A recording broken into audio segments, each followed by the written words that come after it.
দল কিন্তু ক্ষমতায় আসা নাই। আমাদের অনেক ভাইরা মনে করতেছেন দল ক্ষমতায় আসছে, তৃণমূল কিন্তু লুটপাট করতেছেন।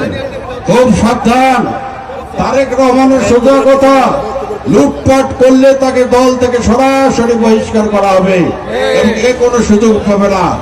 কেউ অপ্রীতিকর কোনো ঘটনা ঘটলে তার দায়িত্ব তাকে নিতে, তার ব্যক্তিগত বিষয়। কেউ যদি কোনো ঘটনা ঘটায়, কেউ যদি কোনো দুষ্কৃতিকারী ঘটনা ঘটায়, তার দায়িত্ব সব করে তাকে বহন করতে হবে, দল কিন্তু বহন করবে না। কারণ একটা জিনিস জাতি জানি থাকেন, ব্যক্তির চেয়ে দল বড়, দলের চেয়ে দেশ বড়। এই দলে বিএনপির নেতার অভাব নাই। এক নেতা চলে গেলে কর্মীর কাতার থেকে নেতা হয়ে যাবে, সুতরাং ভয়ের কোনো কারণ নাই। কে আসলো আর কে আসলো না, কে গেল আর কে গেল না, দেখার আমাদের সুযোগ নাই। আমরা জনগণকে নিয়ে, আমরা এলাকার নেতা কর্মীদেরকে নিয়ে সামনের দিকে আমরা এগিয়ে যাব, কোনো ডানে ভয়ে তাকাবো না। ইনশাল্লাহ আগামীতে আমাদের বিজয় হবে, ইনশাল্লাহ বিজয় হবে। তাই আমি আপনাদের বলতে চাই, গ্রাম পর্যায়ে সংগঠিত করতে হবে, সুসংগঠিত করতে হবে। এই কারণে সামনে আসতেছে ইলেকশন, এই ইলেকশনকে মজবুত করতে গেলে আমাদের ঐক্যের কোনো বিকল্প নাই। তাই আমাদের সমমনা দলগুলোর সাথে একত্রিত হয়ে ঐক্য গঠন করে আপনাদের সকলকে এই দলকে সংগঠিত করে সামনে নির্বাচনের জন্য প্রস্তুতি নিতে হবে। আমি আর একটা কথা বলে রাখি, দীর্ঘদিন ধরে আমাদের সাথে তারা সব থাকার পর হঠাৎ করে তারা আমাদের বিভিন্ন বিদ্রোহ ঘোষণা করছে। তারা কি, আপনারা তো বুঝতেই পারছেন, সাবধান হয়ে যাবেন, এদের ছত্রছায়ায় যাবেন না।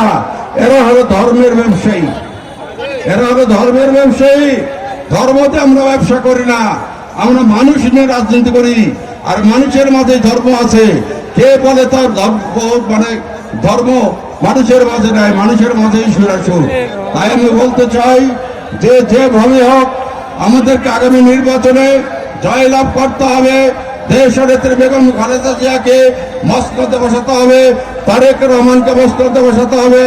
তাহলে আমাদের সার্থকতা আসবে। আমরা আগামী দিনে দলকে সুসংগঠিত মজবুত করে আমরা দলের কাজ করে যেতে পারবো, আশা রাখি। প্রিয় ভাই বোনেরা আমার, আপনাদেরকে একটা জিনিস আমি জানাই যে আপনারা দয়া করে ঘরে বসে থাকবেন না। অনেক বিএনপি কিন্তু 17 বছর আন্দোলন সংগ্রাম করার পর অনেক বিএনপি নেতা কিন্তু অলস হয়ে ঘরে বসে গেছে, মনে করছে যে ক্ষমতায় আসছে। ভুল করবেন না, ভুল করবেন না। সারাদিন কাজ করার পর রাতে যদি ভাত খাওয়ার পর ভাত বাঁচে, সেই ভাতে কিন্তু পান্তা খাওয়া যাবে। আর ভাত যদি শর্ট পড়ে রাতের বেলায় কিন্তু আরামে ঘুম হবে না। তাই আমি আপনাদের বলতে চাই যে আমাদের ভোটকে বৃদ্ধি করতে হবে, ভোটের মানুষকে বৃদ্ধি করতে হবে, আমাদেরকে মানুষকে সজাগ করতে হবে, মানুষকে সচেতন করতে হবে, মানুষের মাঝে আমাদেরকে মিলিয়ে যেতে হবে। মানুষের মাঝে যদি আমরা মিলিয়ে যেতে পারি, তারই আসবে আমাদের সার্থকতা এবং সফলতা। ইনশাল্লাহ আমরা বিজয়ী হব।